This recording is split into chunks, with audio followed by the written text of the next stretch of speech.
আসসালামু আলাইকুম। সম্মানিত দিনী ভাই বোন, আজকে আপনাদের সঙ্গে খুব গুরুত্বপূর্ণ একটি বিষয় নিয়ে আলোচনা করতে এসেছি, সেটা হচ্ছে মুহররমের সিয়াম। খুব একটি গুরুত্বপূর্ণ সুন্নাহ, যেটা আমাদের সমাজে যুবকদের মাঝে এবং অনেক মানুষের মাঝে এটা বিদ্যমান নেই, বা এই সমস্ত সুন্নাতগুলো আমরা পালন করি না। সুন্নাত বলে আমরা কিন্তু পালন করতে চাই না, বা আমাদের মনটা মনক্ষুণ্ণ, বা সুন্নাতের দিকে আমরা অগ্রসর নয়। কিন্তু এর গুরুত্ব হাদিসে অনেক গুরুত্ব সহকারে বলা হয়েছে। মুহররমের সিয়ামের ফজিলত আল্লাহ রাসূল সাল্লাল্লাহু আলাইহি সাল্লাম তিনি এইভাবে তিনি বলছেন, আফজালু সিয়ামি বাদা রমাদান শাহরুল্লাহিল মুহররম। রমজান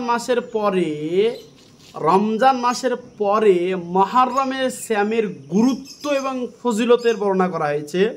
কেমন গুরুত্ব ফজিলত বর্ণনা করা হয়েছে?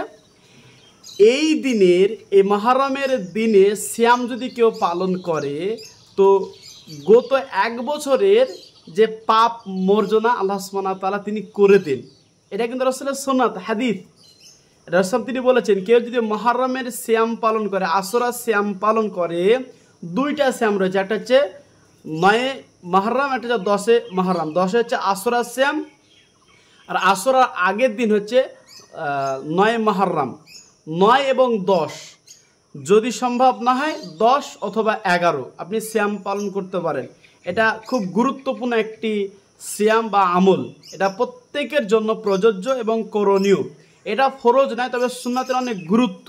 রমজানের পরে যদি সিয়ামের এত গুরুত্ব বলা হয়েছে, এই মুহররমের সিয়ামের কথা বলা হয়েছে।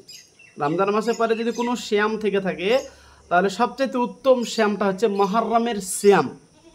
তো অতএব সকলকে আমি বার্তাটা দিতে যাচ্ছি যে প্রত্যেকেই আগামী শনিবার, মানে আগামীকাল হচ্ছে ফ্রাইডে, শুক্রবারের রাত্রিতে ভাত খেতে হবে।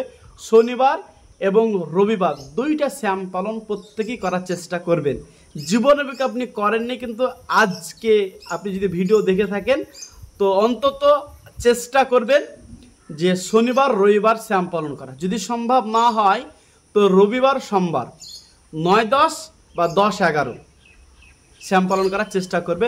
এর অনেক ফজিলত রয়েছে। এক বছরের পাপ আল্লাহ সুবহানাহু ওয়া তাআলা আপনার ক্ষমা করে দেওয়া বলা আছে, এত মানে ফজিলত এবং গুরুত্ব। জি ভাই, ভিডিওটি অবশ্যই সকলেই শেয়ার করবেন বার্তাটি পৌঁছে দেওয়ার জন্য। আসসালামু আলাইকুম।